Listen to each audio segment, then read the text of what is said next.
প্রতিদিন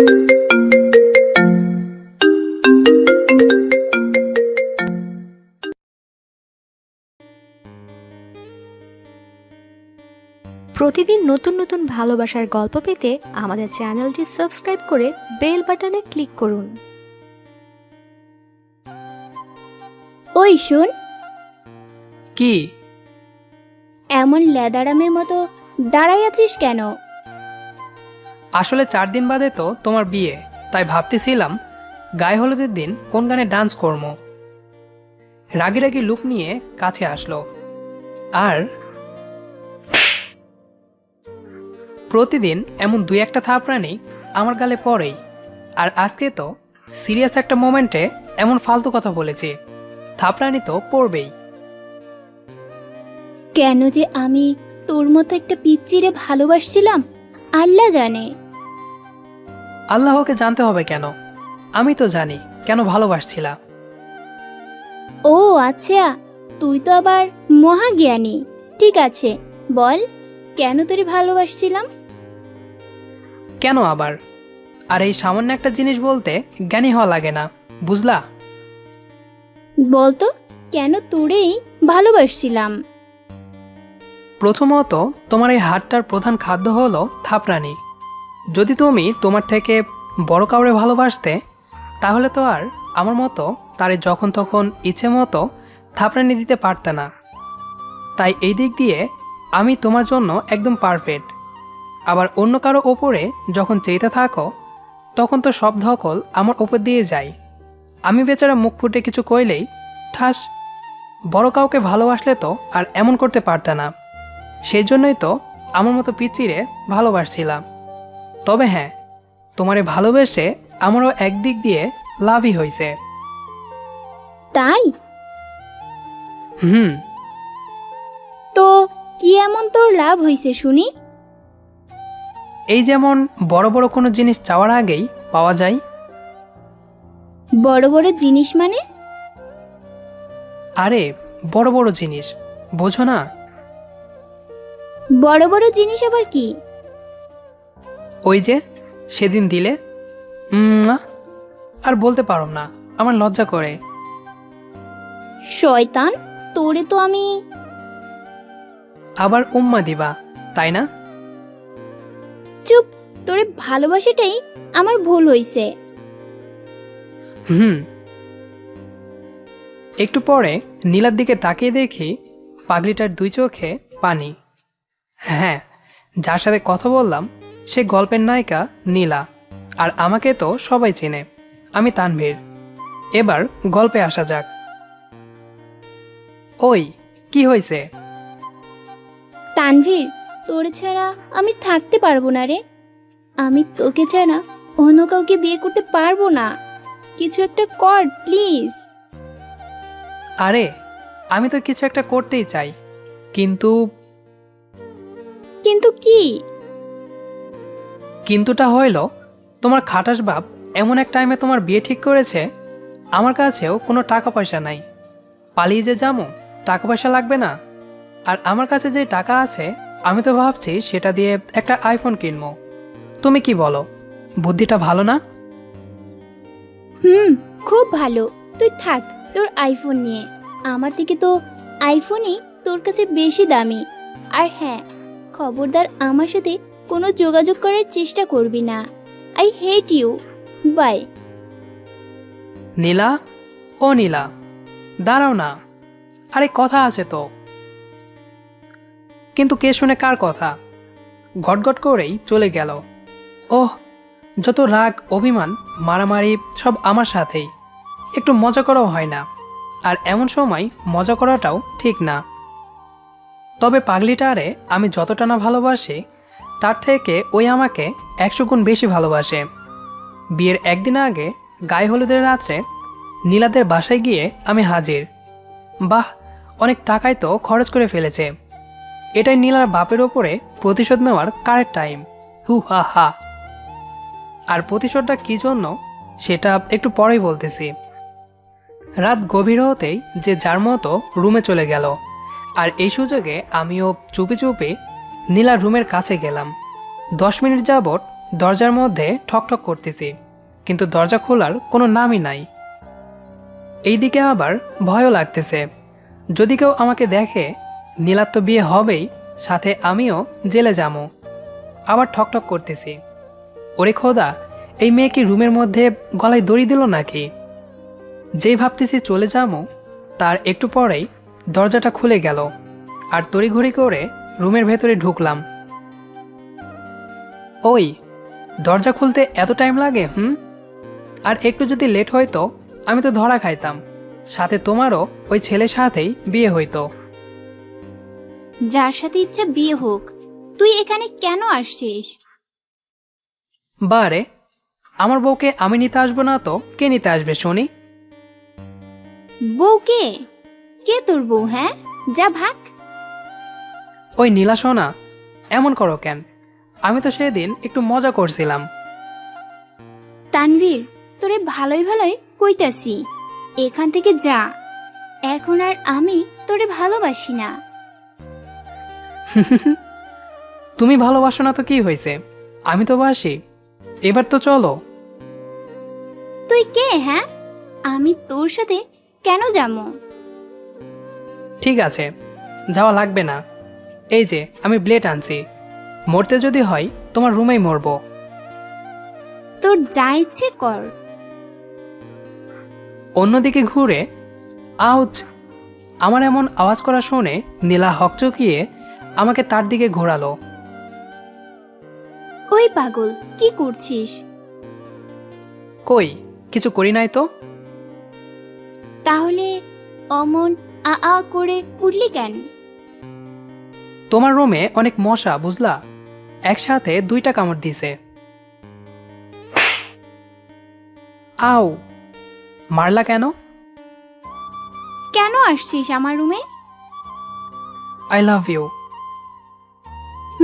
আর আপু, তোমারে ছাড়া আমি বাঁচবো না, চলো না আমার সাথে।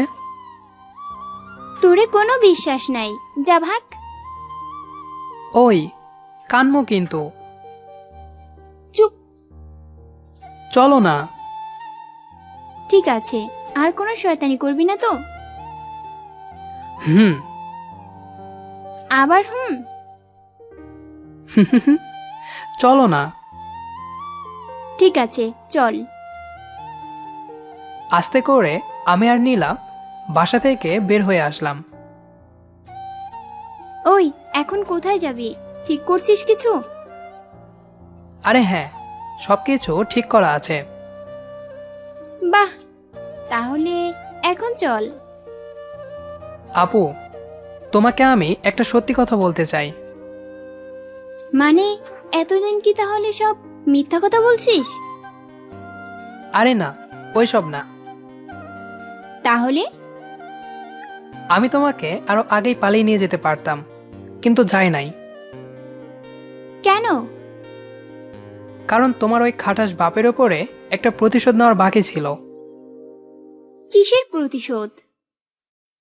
আরে, আমি একদিন আমার স্বপ্নের আইফোন কিনতে কি সুন্দর নাচতে নাচতে যাচ্ছিলাম, এমন সময় কই থেকে তোমার ওই খাটাস বাপ উড়ে আমার বাইকের সামনে চলে আসলো। কিসের কি লাগছে নাকি লাগেই নাই, হাতে আমার কাছ থেকে 40,000 টাকা জরিমানা নিছে। জরিমানা না দিলে নাকি পুলিশে দেবে।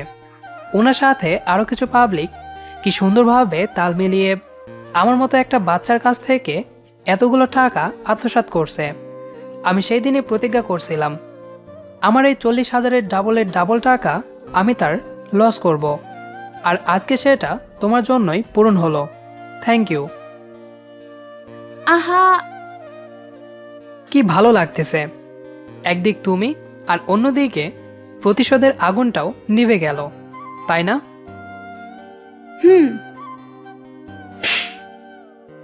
ওই, এখন আবার মারলে কেন?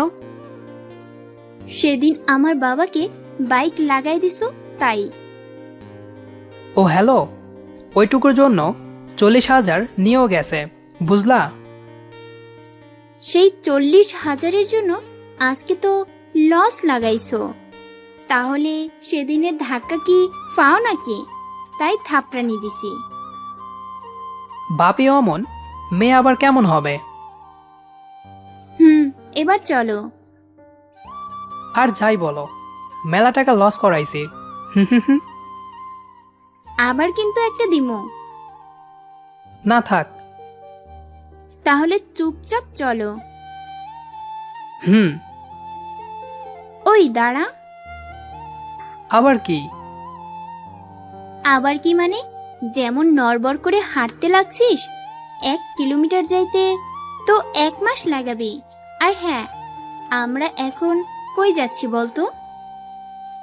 কই আবার? আমাদের বাসায়। কি? তোদের বাসায় মানে? আমাদের বাসায় মানে আমাদের বাসায়।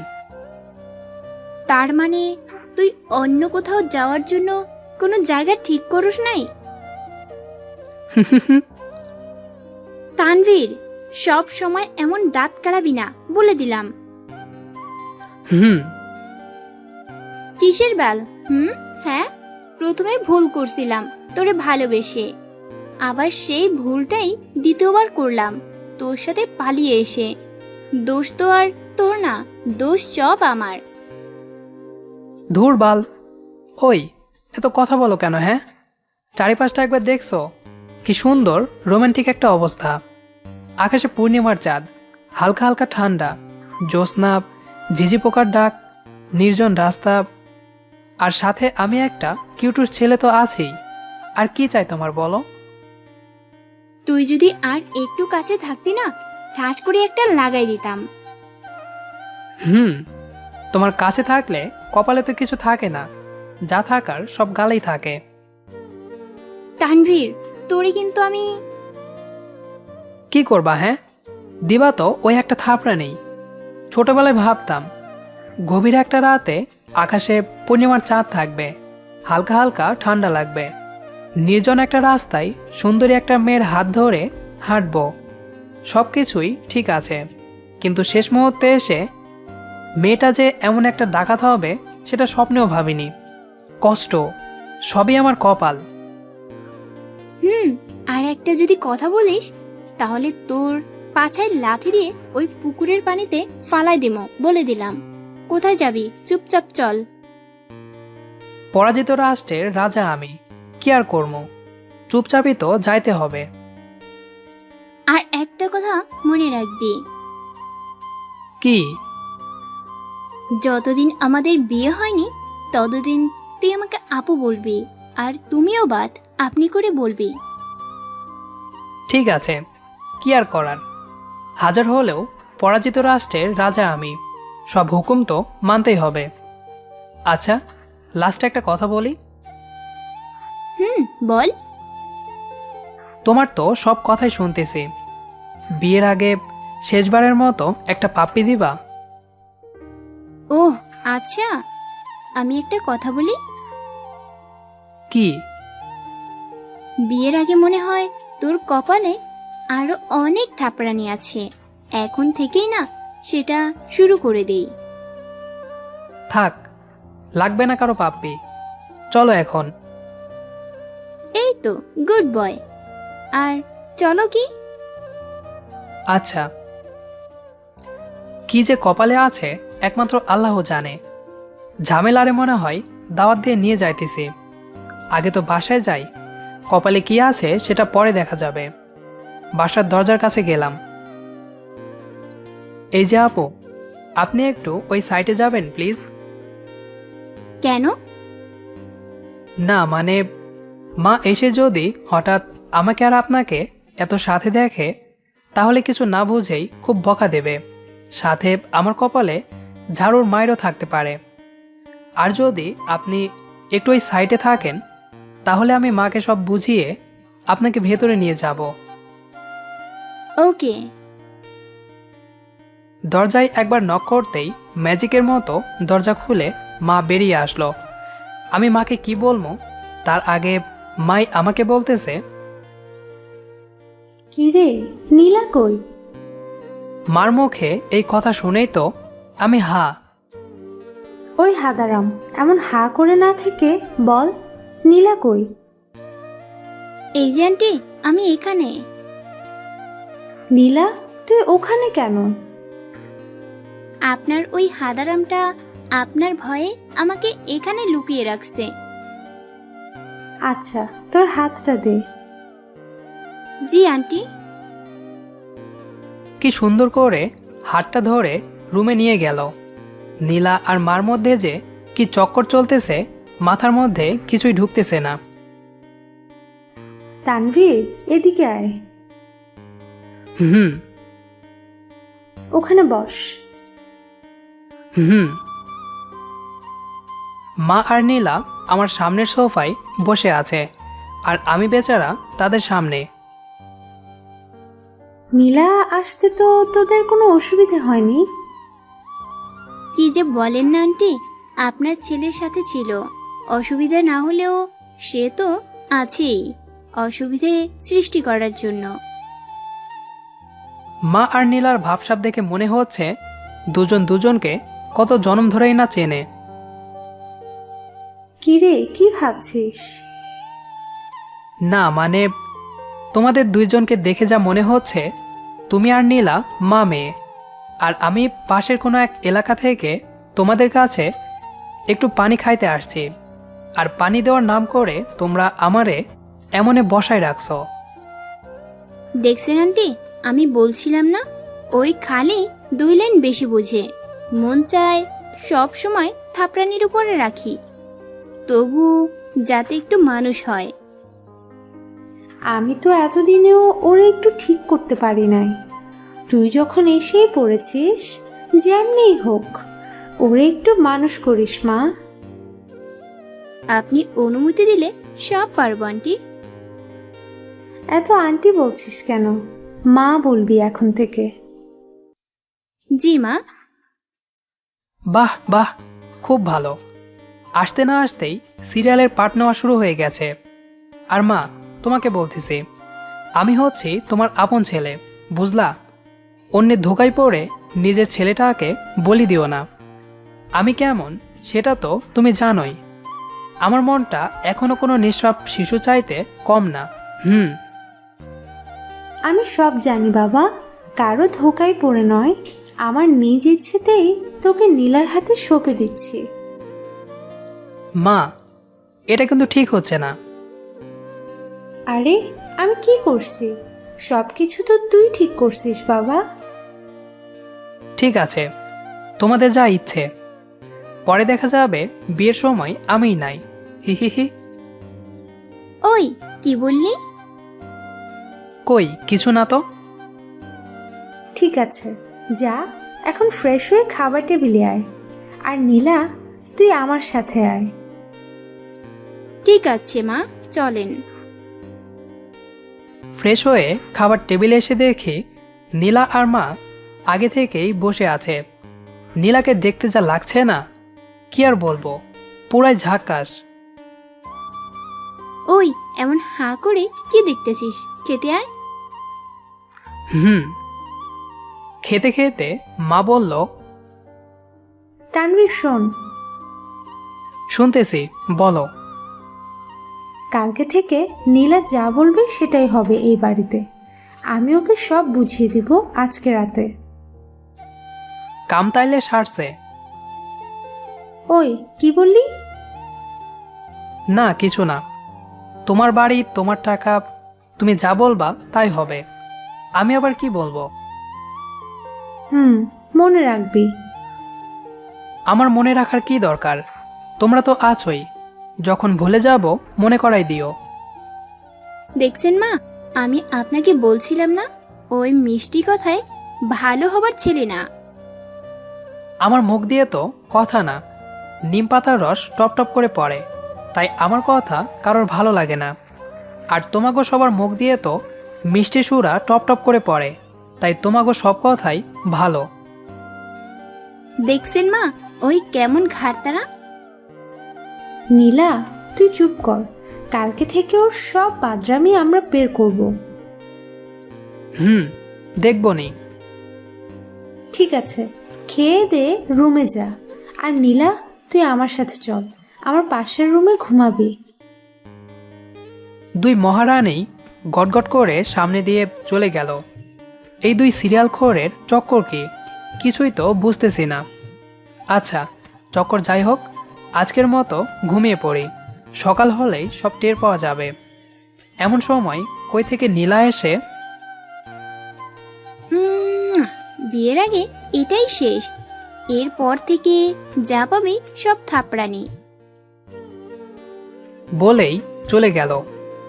এখন তো মানতেই হবে, আমি পোলাটা একটু হলেও কিউট আছে। লোভ সামলাইতে না পাইরা পাপ্পি দেয়া গেল। সকালে ঘুম থেকে উঠতে না উঠতেই নীলার ডাক। দরজা খোল। যেমনে ডাকতেছে মনে হয় আমি তাকে বিয়ে করে ফেলছি। আমি তো দরজা ভুলেও খুলবো না। ওই ভালোই ভালোই বলতেছি, দরজা খোল। ওহ, ওই এত সকালে কেউ একটা বাচ্চারে এমনই ডাকে? মাথার সমস্যা হইব না? আচ্ছা, তার মানে তুই দরজা খুলবি না? আপু, এমন সকালে কাউরে ডিস্টার্ব করতে নেই। আর আপনিও এখন গিয়ে ঘুমিয়ে যান। আর কোনো সারা শব্দ নাই, মনে হয় চলে গেছে। যাক বাবা, বাঁচলাম। আর 2 ঘন্টা আরামে ঘুমিয়ে নেই। কম্বলটা টেনে যে আবার ঘুমাতে যাবো, এমন সময় আবার দরজায় ঠক ঠক। আপু মনি, আপনাকে তো বললাম আমি এত সকালে ঘুম থেকে উঠি না। তানভীর, 5 মিনিটের মধ্যে উঠে ফ্রেশ হয়ে রান্নাঘরে আয়।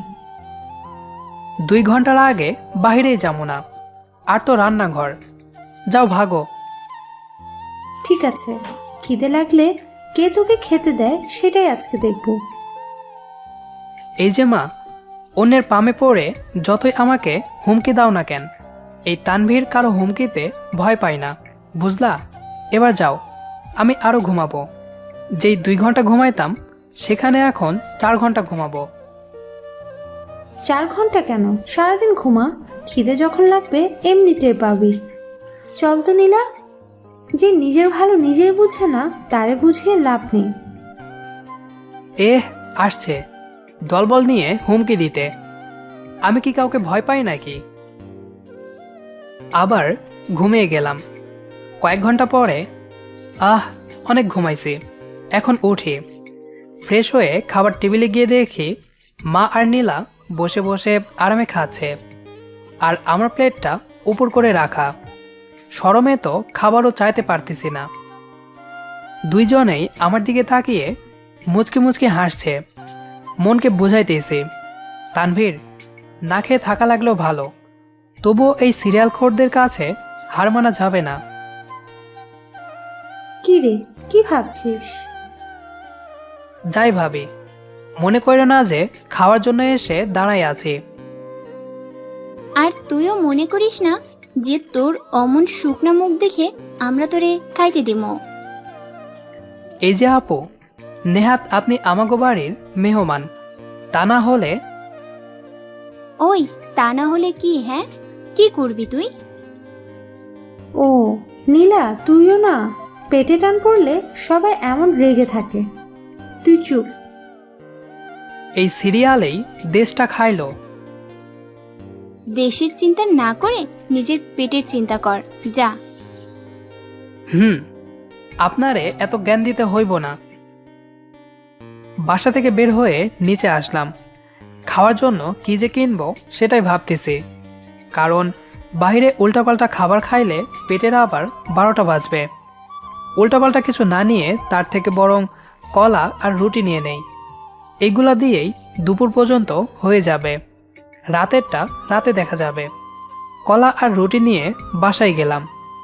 খাবার টেবিলে দেখি মা আর নীলা এখনো বসে আছে।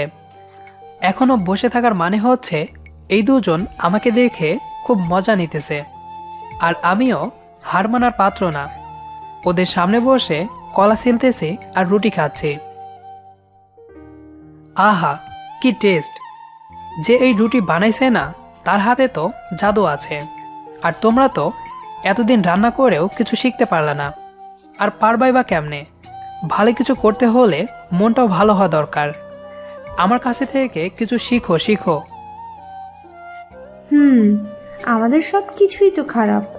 তুই তাহলে প্রতিদিন এমন কলা আর রুটি খেয়ে থাকিস কেমন? মা, এখন এখান থেকে চলেন তো।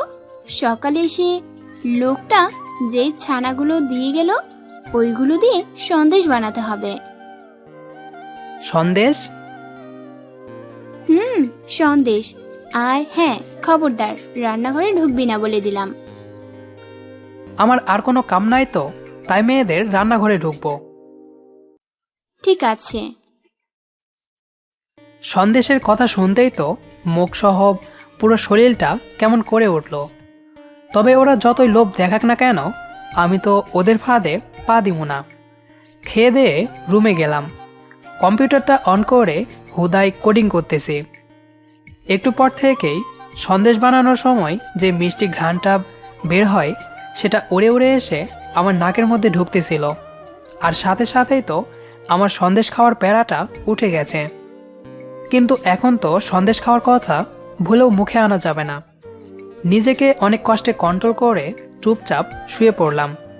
একটু পরে মা রুমের মধ্যে আসলো। কি রে, সন্দেশ খাবি? না, ওইসব বাজে জিনিস আমি খাই না।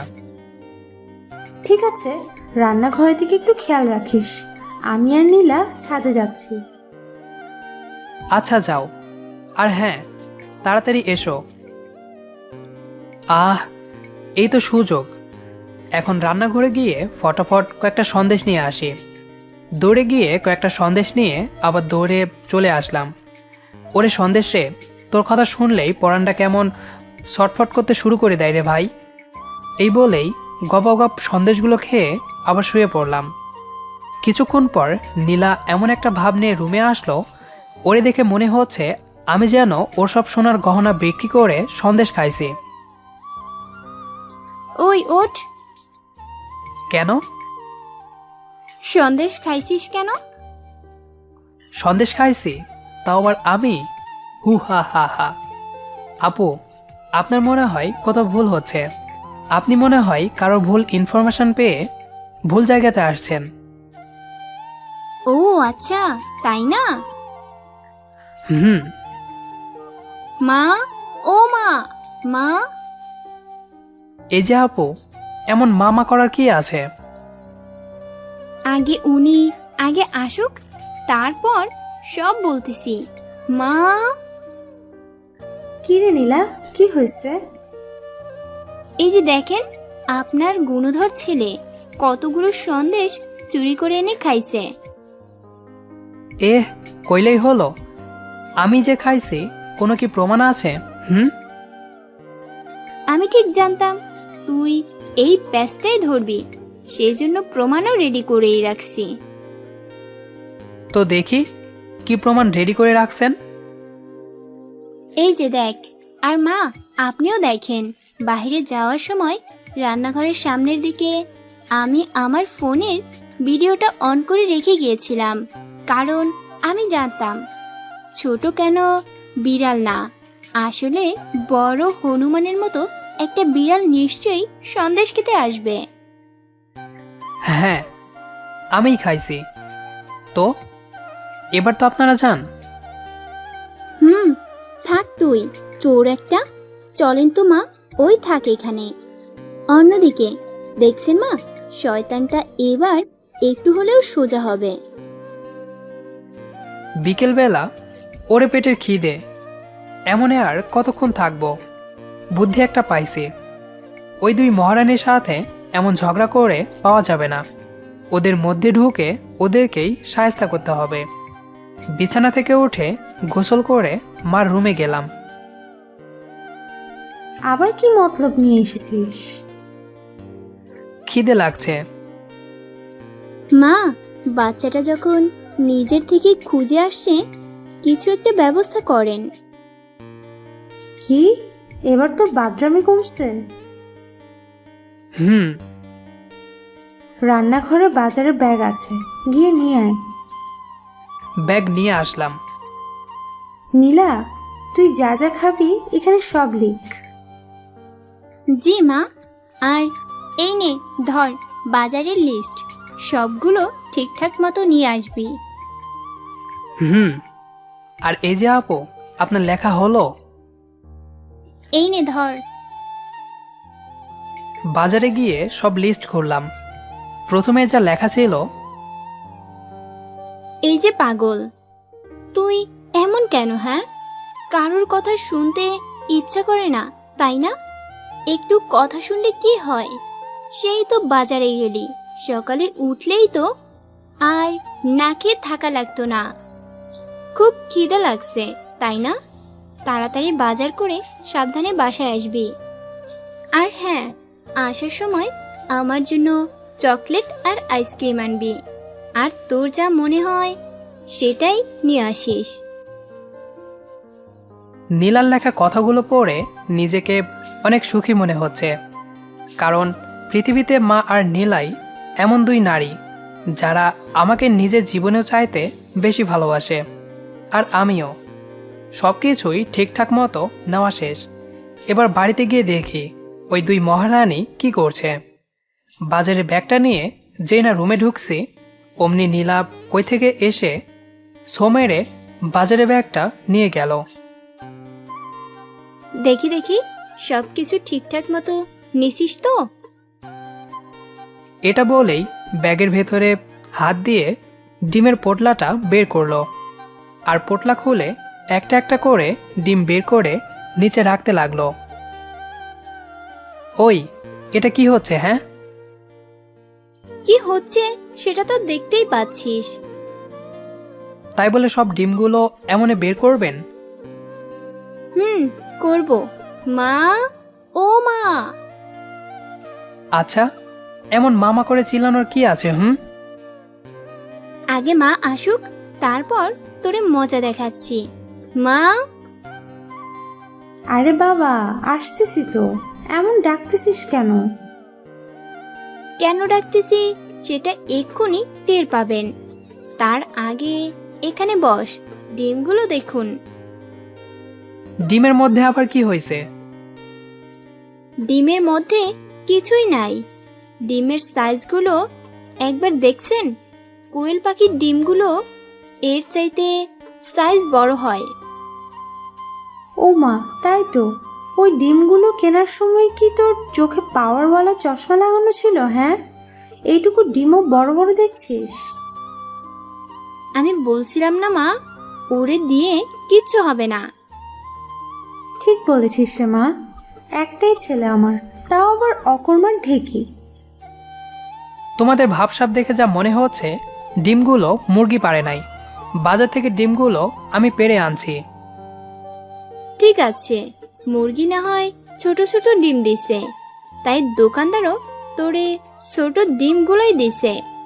দাঁড়া, সবজিগুলো বের করি, দেখি সেগুলোর কি অবস্থা। ছি ছি ছি ছি ছি, এইসব কি?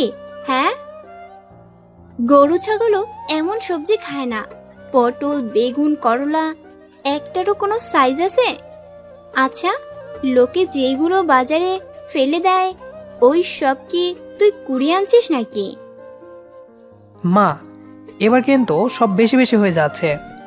উনি যখন এতই পারে, তাহলে কালকে থেকে ওনাকে বাজারে যাইতে বলো।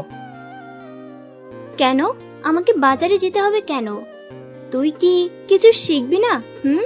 সারা জীবন কি এমন হনুমানের মতো বসে বসে খাবি? এবার থেকে তোর সাথে বাজারে আমিও যাব। আমার দেখে দেখে সব শিখবি। আসছে চাষি, আর আপনি গেলে অবশ্য ভালোই হইব। কারণ সব দোকানদার আপনার রূপ দেখেই ভালো ভালো টাটকা জিনিস দিব। মা, ওরে কিন্তু এবার আমি থাপড়ানি দিব, বলে দিলাম। ও হয়েছে, এবার তোরা থাম। তানভীর, যা তুই গিয়ে ফ্রেশ হয়ে নে। আর নীলা, তুই আমার সাথে রান্নাঘরে আয়। যতই ভাব দেখান না কেন, স্থান তো ওই রান্নাঘর। আর তুই কি? হ্যাঁ, আহারে, আবার শুরু করলি? তানভীর, চুপচাপ রুমে যা বলতেছি। এই মা আর নীলার চক্করটা কিছুতেই বুঝতে পারছি না। নীলাকে পালিয়ে নিয়ে আসলাম বিয়ে করার জন্য, আর এনে তো যেমন ফেঁসে গেছি, বিয়ে করবো কি? এদিকে নীলা আর মায়ের ভাব দেখে যা মনে হচ্ছে ওরাই আপন আর আমিই পর। আর নীলার বাপ মাই বা কেমন? বিয়ের একদিন আগের রাত্রে মেয়ে একটা অন্য ছেলের সাথে পালিয়ে গেছে। কয়েকটু খোঁজাখুঁজি করবে, থানা পুলিশ করবে, তা না, তাদের কোনো গুরুত্বই নাই, যেন কিছুই হয়নি। তবে আমার যা মনে হচ্ছে এই সব কিছুর মধ্যে নিশ্চয় কোনো না কোনো চক্কর তো আছেই। কিন্তু কি সেই চক্কর? ধুর, যাদের মেয়ে তাদেরই কোনো খোঁজ খবর নাই। আমি কেন চক্কর টক্করের মধ্যে পড়ে মাথাটা নষ্ট করব? আর না খোঁজাখুঁজি করলেই তো আমারই ভালো। বেশি দৌড়াদৌড়ি করতে হবে না, আর সময় আসলেই ঘটনা কাহিনী সব বোঝা যাইব। এখন যাই, ফ্রেশ হয়ে নেই। ফ্রেশ হয়ে রান্নাঘরে গিয়ে উকি মারতেছি। মা আর নীলা যা বলাবলি করতেছিল সেসব শুনতেছিলাম।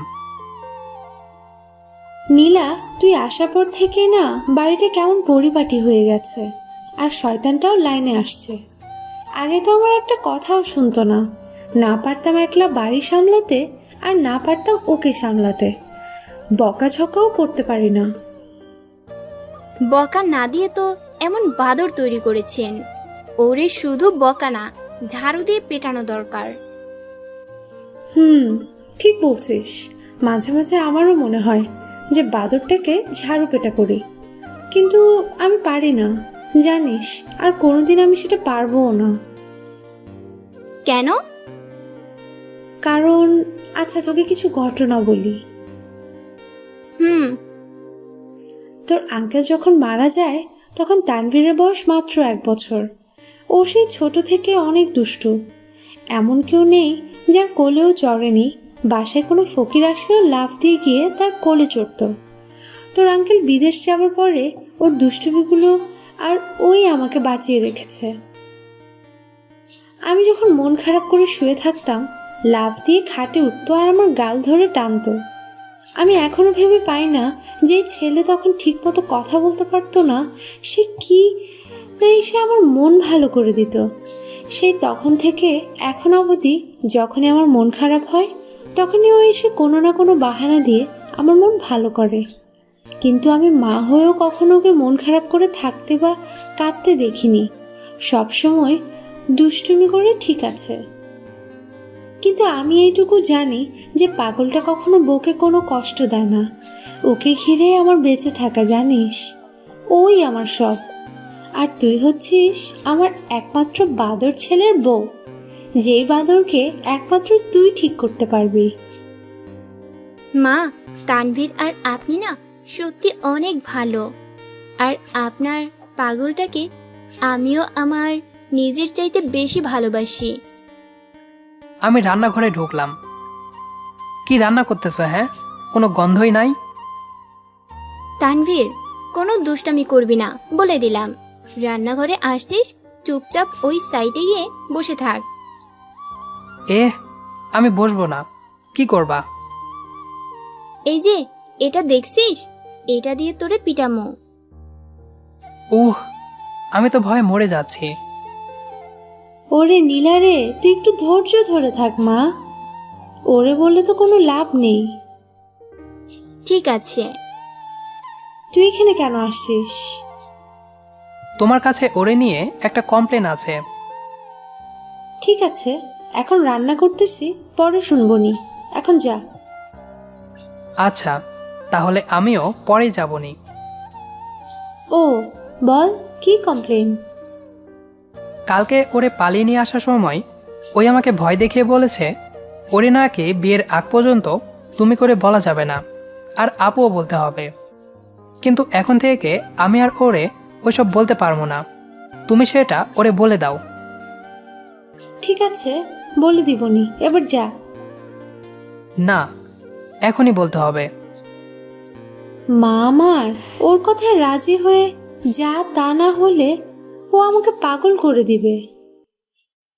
ঠিক আছে, মা যখন বলছে তোর যা খুশি তাই বলিস। এবার তো যা। যাব, তবে আরেকটা কথা আছে। কি? নীলাকে একটু বাইরে আসতে বলো, ওর সাথে আমার একটা কথা আছে। ওই কি বললি? 1 মিনিট দাঁড়াও। কেন? চুপচাপ দাঁড়াও বলছি। হুম। এই ধরো তোমার চকলেট। আর হ্যাঁ, ভালো করে দেখে নাও, প্যাকেটগুলোর রং তো আবার ভিন্ন ভিন্ন।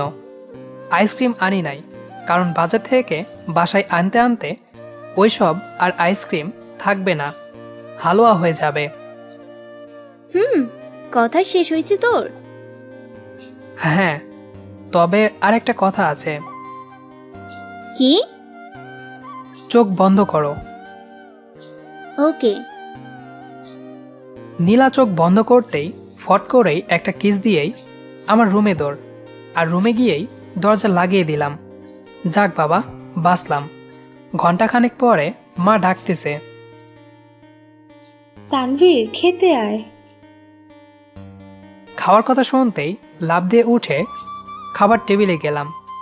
নীলা কেমন রাগি রাগি লুক নিয়ে আমার দিকে তাকিয়ে আছে।